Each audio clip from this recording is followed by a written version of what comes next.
Greetings, I am Live. And I am Scandal. And let's play a game together. Woo! Alrighty, so we have just, okay, Dad, bye. Okay, Dad, bye. Right. Again, my friend has a very good point, actually, from the previous ones of going, Yes. so what I'm having is basically a social interpretation for me, which was, if you say daddy a lot, that's typically a childish/juvenile thing to do. I'm not saying that it's bad, but it basically wasn't a mature thing, and most people didn't take you seriously. Which Again- also might have just been me, and the way people like to treat me, which was a thing that was influenced by the people who were around me, which was my parents, and blah, blah, blah, I was gonna et say, cetera, et it's actually kind of cool that she's doing this, and I say cool in a way of us specifically, because again, my friend Scandal here called their parents mom and dad, and I called mine mommy and daddy. Yeah. And it really wasn't like an affectionate, endearing, like mommy, daddy kind of term. Right. It was just their names that it was just what mommy I and called daddy. them. Yeah, now I knew their actual names, and other people didn't get to call them mommy and daddy, or mom and dad, or whatever. I never had like, you just call my parents mom, it's fine, or my dad.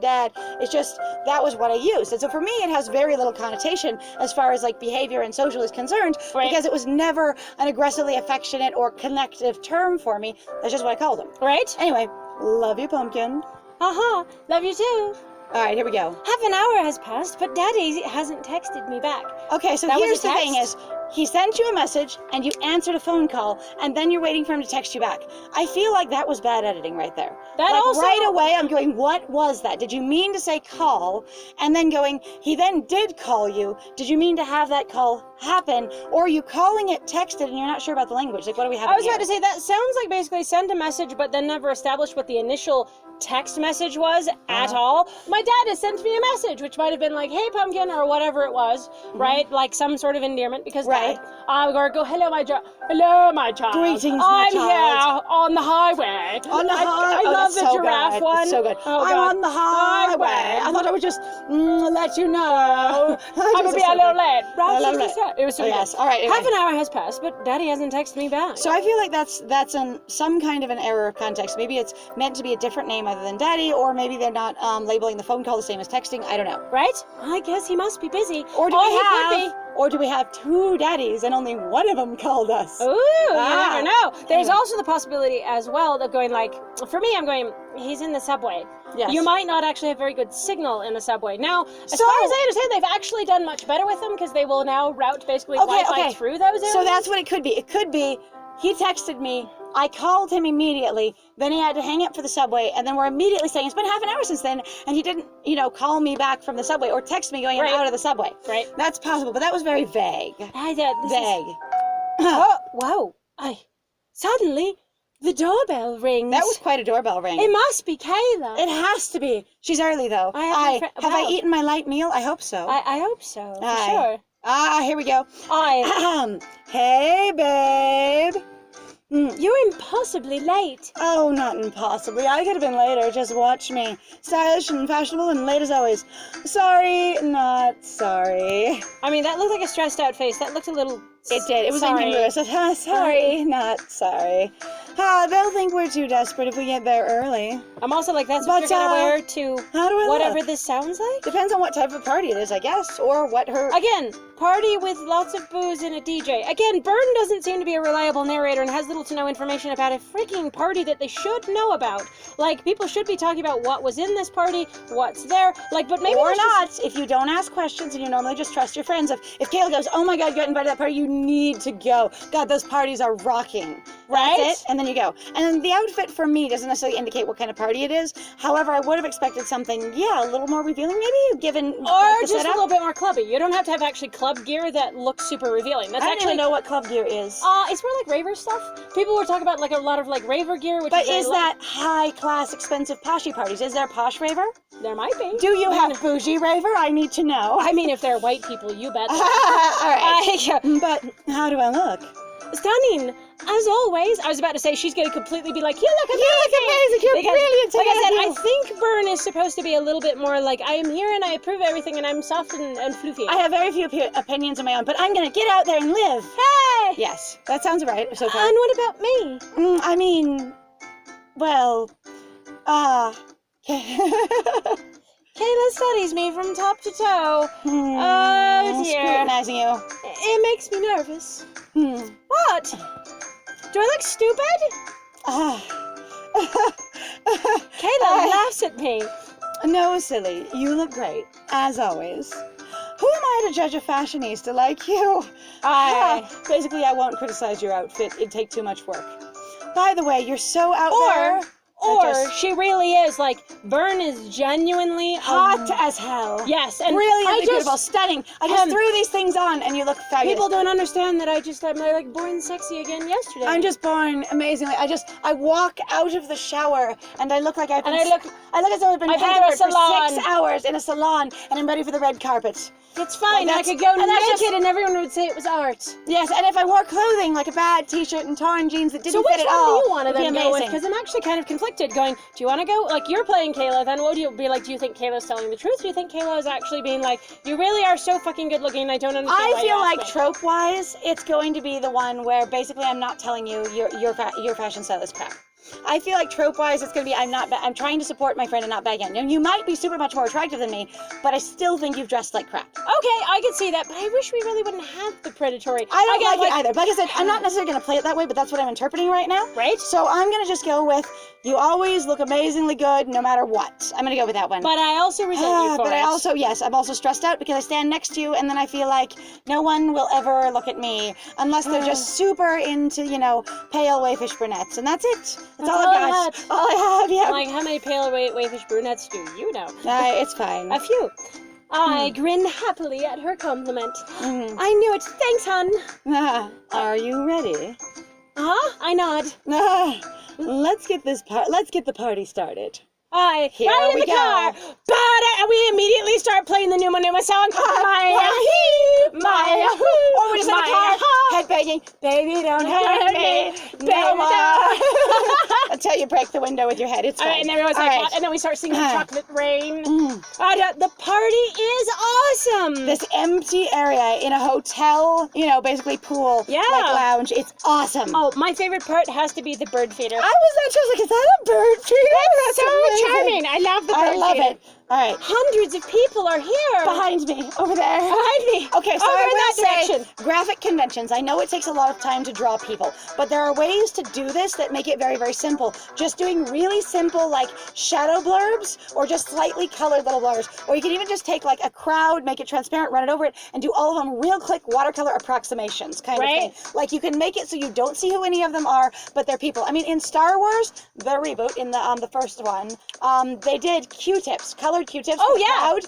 Like, it's really simple to make simple people that are nondescript and make it actually fill out the area. Yes. So if you're an artist trying to figure out how to do crowd scenes, just make them nondescript if they're far away or they're not a main character. There's also a really fun thing you can do that's literally just there are free silhouettes of crowds on the internet. Yeah, you could like, just get a non-copyrighted one. But yeah, you could really just have those things. As far as I understand, they're not super difficult to make, and again, you can approximate them. What I think throws it off, though, probably is the level of detail in the background. Right. What you start doing is basically interfering with the rest of the set. It looks strange. I say, on the other hand, if that's how you always do it, that's just your style. That's true. As long as you're consistent with it's either blobs or shadows or blurry pictures, whatever it is, that then just establishes your style. But it always has bothered me when they're like, there's hundreds of people here. I'm like, yes, all of them behind you. Yes. And the thing is if we're imagining in the lazy river like, but me. if we're imagining who's here, if we're picturing them, then why show the scenery, which we could just be picturing as well? Right? Like, you could just... Why is that the thing you choose to picture and not the other thing? Right? And so why prioritize scenery over people? Especially, so this is an interesting thing that I've observed. I'm not saying it's bad, but it confuses me. Okay. Of where I've seen sometimes in some visual, like novels or visual dating games, or if they're mostly like novel dating, visual, whatever, there's something. And what happens is that they will go back and they'll go fix their art. But what they'll do is like upgrade the characters, and what I'm staring at then is going like, why didn't you just like add more to your scenes? Right, add more to your scenes. So sometimes people will, so a lot of artists, especially independent artists, have a very hard time not refining their work 900,000 times if they ever have to sit on it, or if they have extra time and they're looking at it, kind of thing. And adding more is usually going to do more than refining what you have. And again, keeping a consistent style, but not worrying about the little details. Because the little details aren't going to add as much on an individual person as they are in the world building around the person. Yeah. We don't care about that one line or highlight on their hair as much as we care about you put an interesting keychain on their belt. Right. Like, add more world building rather than clear detail, in my opinion. Right. Like, if that's your option, I'm going to look at an interesting character that suggests personality through their clothing, or an interesting scenery that suggests personality through, like, stuff that's there, or trash, or clutter, Right. or even just indicative specific objects, then I am your character's slightly prettier. Right? And so that's going to make it Especially more because engaging. it's like, at least for me, I'm like, you've already spent the time to render that, and I'm not saying that, like, there aren't things that can be improved, but you could spend your time basically improving yourself until the cows come home. Yep, like there's never a done, especially as your skill increases. Right. All right. Hundreds of people are here. Behind you. It's fine. The most popular DJ is playing for us. Most popular in the entire Who is it? Kayla, world. I'm sure it's the most popular. Us. Okay, I believe you. I believe you. Like, the whole world, all DJs ever in existence, the most popular. Honestly, it could add so much if you would actually. So one of the things that I think that artists or even writers are afraid of doing is actually establishing the most popular DJ or most popular whatever the fuck in that world. Because I'm like, if you do that, then you have to define who they are. A good example of that is like All Might in My Hero Academia. Yes. Once you actually give that character, you give everyone a focus so they know what the best looks like. You actually have then a scale. You can go, that's the best. Now let's go to something that's less than that, so you know what the contrast is. Now, if the DJ isn't important, saying the most popular DJ is playing, it just makes our character sound naive more. However, it builds more naivety or like non-specificity and tells us a little bit about who she is in this way. Right, but I like also she doesn't think know. the reason why I mention it though is that I think it's sometimes really interesting to know a little bit more about your world. It builds your world. Going, I'm establishing, even if you never meet this character, you just know the name of that person or the association with that person, and that way then also if you don't disprove it, which I feel like a lot of writers don't know how to not do. Right. You ever had that thing where sometimes they'll take a character though, they'll introduce them and go, they're the best at this thing, and then they immediately lose it. And then the way they write them doesn't support it. Yes, exactly. So if they only appear off screen, that could be an interesting thing, going, this party is so hip, so high class, that it has the best DJ in the world right that now. even I know about, which would be wild. Right. And having Kayla coming along to reinforce that, going like, holy crap, I know that DJ, what the hell are they doing here? They're always in these scenes. They are the DJ for this thing. Right. It also suggests, an interesting level of generality, because there is no the best DJ in the world, because they DJ different types of things. Which is actually why I said, though, I said for this specific type of thing. Absolutely. Anyway, it's playing for us. Although, I still haven't seen the birthday girl at all. And these hundreds of people, I can't quite... So we're not just going to a party, anyway. we're going to a birthday party. Okay, I didn't know that. She invited me to her party, but we didn't specify. I want to congratulate Luna. You survived another year in the Hunger Games. Good job. I'm very proud of you. You were not tribute. Yay! Yay! Hi. You don't have to. Did you say this out loud? I still haven't seen her. I want to congratulate her. And I just lean up on your shoulder. You don't have to. She's probably already drunk somewhere and won't even remember. If you say so. Why is no one on screen here? Like, we know what she looks like if she's talking to us. Or it really is like, I'm leaning against you and you're just looking out at Honestly, nothing. I love the fact of actually you pointing that out, because it's a thing that we have actually actively complained about with the other games sometimes, of being the other games, especially they're done by Genius or other visual novel writers, where they put the character in front of you and you're like, you said you're like next to me or behind me. Right. What the hell are you doing? Like, right? how Why am can I see in front I of you? broke my neck. To look straight at your face while you're behind me. Now this actually works if she comes up beside me, but then the scene isn't very interesting to look at. Right. So it'd be cool if it said she comes up beside me or behind me and says, hey, you don't need to worry about it. Right. And then she's not there. But if she comes into the conversation with no context, then it feels weird that when we cannot see anyone at all, so we're essentially looking at nothing. But implied crowd, it feels very odd. It feels very empty. If you say so. I sit down on a bench while Kayla gets some non-alcoholic punch for us. I feel super nervous, so I sit up on the arm of the bench and kind of crunch my feet up and my shoes up onto the bench arm as well. I'm going. And I realize there are I don't seats available, but I don't know what to do. So, so I just commit and I sit there. I perch. I'm also like, why the specific non-alcoholic punch? I don't know. Like, is Kayla there? Alcohol's going to be there, but she gets non-alcoholic punch. Was it important that alcohol was going to be there because it's a mature party, not because I'm going to partake? Well, again, I'm going, are we trying to make a point about the fact that Byrne is supposed to be 18 years old? So is this an area where you're actually not allowed to have alcohol if you're a certain age? Or is it that there was some sort of conversation with Kayla, or Kayla respects the character going like, We know I'm your not gonna dad force... wouldn't want you to drink. Yeah, and also going like, you're 18. Like, what is the layers to this? I would like to know. Yeah, I Like, would be interested in doing, we specifically mentioned alcohol here, and then we're doing non-alcoholic punch. Like, that would be that's very additional. specific. I am quite shy, so I have difficulty approaching people. Even walking up to the punch table or the drink table to go, Except- hi, can I have a drink? Kayla got them for us. It just said that. Well, that's what I said. Even doing that. Oh, okay. Even Yeah. doing formal interactions that have a maintained social structure. I can never order at McDonald's ever. I die of shyness. Which is true. Some people are genuinely, like, clinically So, shy. if you are this deeply shy, then we are probably right in assuming that you are very sheltered. Yes. And you're letting other people lead a lot of your decisions, including in this case, Kayla. It also probably sounds like the word going, oh no, my daddy isn't very, basically controlling. I think sounds like, dear, your daddy is incredibly controlling. Actually, he's not very controlling. He's very lenient compared to other dads. It was kind of a justification. I was about to say, that could very easily be read as a justification. Now, part of me is very concerned that basically what we have is another very highly abused person. Well, we'll find out. Ah, boy. So, I just play with my phone. And try like and 12 balance. other people that are actually sitting on the bench next to me, but I don't notice them, because I am the only one who had the brilliant idea of hiding on my phone. It's not like phone sales ever went up because people are really shy and don't know how to talk Don't want to talk to parties. each other, or that Or they people all got- have friends that they came with, so that's why they all seem like they're super social. or they're all playing an MMORPG on their phones together in a group. Or they're all texting their other friends who are actually Across running. the party. Yes. Going, okay, in this group, I just got this gossip, and I totally want to dunk on this person.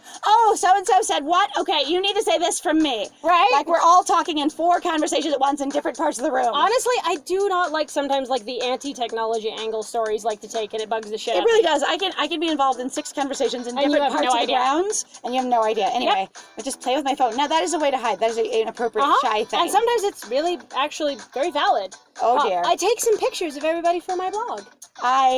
Okay, that's something that I've always been very concerned about. Like, I love taking pictures of people, and I've always loved capturing moments because a lot of other people just won't capture their lives, and later on they have no record of anything. Right. But I feel very strange about sharing them without the other person's consent.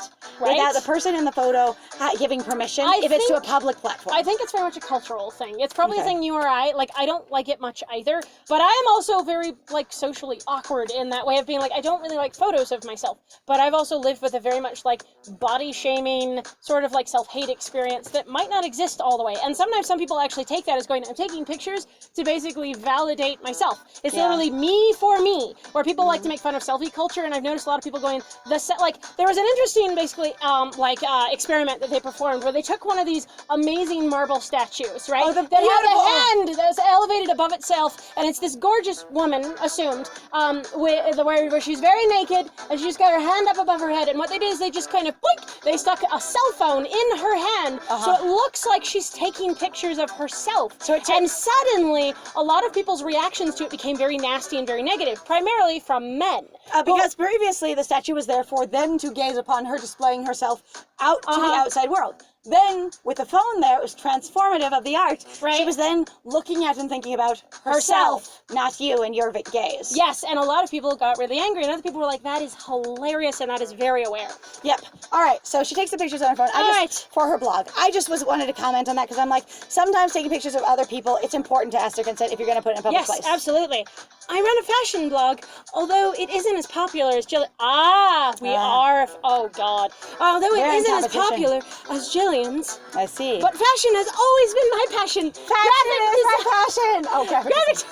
Oh, God. Have you guys ever seen the graphic design meme? It's super No. fucking... Graphic design is my passion, and it's horrible MS Paint. Oh, And God, it's yes. so goddamn It's okay. funny. I'm just picturing her being like, fashion has always been my passion, but being like, I'm at home just drawing and scribbling edgily in the dark private room that I have, Right. with, all the money of my entire household, going, this is what I want to do for a living, and going, you have no context, dear, for how hard that would be to do if you didn't have all of these other resources, so you could just spend your time doing that instead of thinking about anything like money, food, safety, anything. Well, and in some ways, like, I don't want to resent people for having that experience. Not but at there's all. also a thing, though, too, that sometimes what frustrates me is I know genuinely there are people who work their asses off and they do not get any of those opportunities at all. Again, I was gonna say, when I judge and critique things in fiction, I'm not talking about real life people. Yes. Though it is important to try and be aware of your circumstances, whether that is your privilege or your resources, or just the fact that things have come together well for you. So if you look at like Malcolm Gladwell's either The Tipping Point or Outliers, in all of those cases, people had support to get where they were, or a certain contract of things coming together at just the right time that gave them a boost that other people didn't have. Yes. At any rate, Passion has always been my passion, and we're going to find out in the next one with good graphic art design. Yeah. If you like what we do, though, please feel free to comment, like, and subscribe. And also, feel free to actually go check out our Ko-Fi and our Patreon. We got some links in the description down below. Yep. And I have been Scandal. and if you think somebody else would like the series and you would feel comfortable pointing them our way, we would enjoy that as well. Yes. And my name has been Luz. And it was great playing with you. Bye.